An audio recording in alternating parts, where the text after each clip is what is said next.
I mean, I guess for hardcore players, again, that's why I always try to think from perspectives. As someone who's been playing the game since 2014, it's you have to, especially as a creator with a voice, you have to think about all different levels of exposure versus someone who's been playing since the alpha, someone who started playing with Destiny 2, someone who just started playing last month with Beyond Light. There's those three people will have such different perspectives on Destiny. Sometimes I kind of struggle to think like, how do I think? Because realistically, I understand why a veteran player might be unhappy with this and might think the game is really boring, there's nothing to do.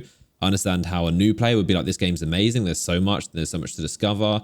And there's no right answer, but so many people have so many different perspectives on Destiny right now. There's a lot of, again, like I said, from a 2014 alpha vet to someone that just picked up last month or that is going to pick up maybe on the Xbox Game Pass in November.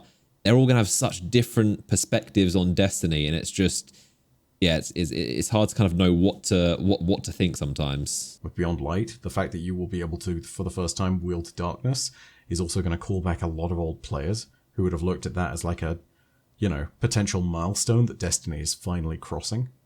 I really do feel like if they play it right, this could actually be quite advantageous, but we'll have to wait and see. Yeah, I mean, Fourth Element, I think there's a lot of reasons for people to, we see it every year, every September, now November. There's always the huge resurgence of people always come back to check it out. It's like you said, these days, a lot of people are taking breaks, a lot of people are playing other games, which is as to be expected. No game is designed to be played 24/7 every day, although we definitely try as content creators. Oh, yeah. But yeah, I mean, there's nothing tying you to the game, so it will be encouraged to. I think you're only doing yourself a disservice if you're burning yourself out playing now, because the good stuff is going to be coming in November, and that'll be the time to jump in. But now, like I said, gameplay wise, you'll enjoy it if you're a new player, and if shooting dregs would be fun to you. Players like us, shooting dregs isn't as fun. We've shot a lot of dregs in our lives, so it's not. Doesn't get too exciting.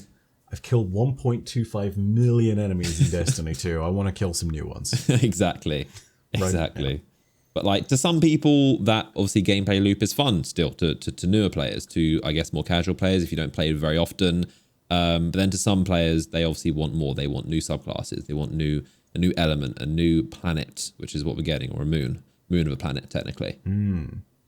Yeah, destination. There's the word we're looking for. Yeah, destination. But yeah, dude, I am at this point in time which I'm just fascinated by the microcosm of everything, right? Like, or the microcosms, I should say.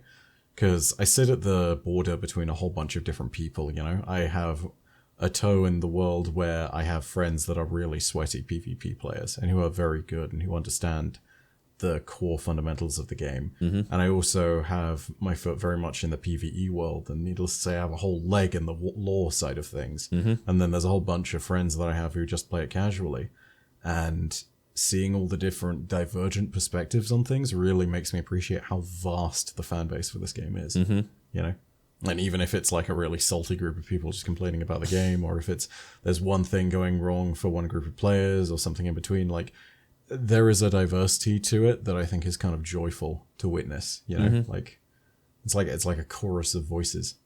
Yeah, and it's all cool about it. It's all completely varied, but yeah, sometimes if you go on Twitter, you might get the impression that Destiny is just completely falling apart and everything is going wrong. But yeah, that's why you need to obviously exercise a bit of caution when it comes to Twitter and opinions. Because sometimes it can seem a lot more, especially when there's. I notice it every year. Like again, we've been doing this and observing the community for a long time, and we see it. It's like the seasons. You can predict it. You can just see how when things dry up and there's less to play, people get a bit more agitated. They're annoyed. They get more restless. They want to know things, and obviously with the current situations, people are very stressed and people want stuff to do, games to play, and when there's nothing to do, they understandably get a little bit agitated. But thankfully, it will be hopefully remedied with Europa and some brand new content. Until then, I think the message is put Destiny down if you're not feeling it. Just play something else. Have fun. Play Among Us. Find some buddies and play a great game. Like, doesn't matter what it is. If it's up to you, like, yeah, just do your thing. And if you still enjoy playing Destiny, if you still got stuff you want to get out of it, more power to you, man. Like, go for it.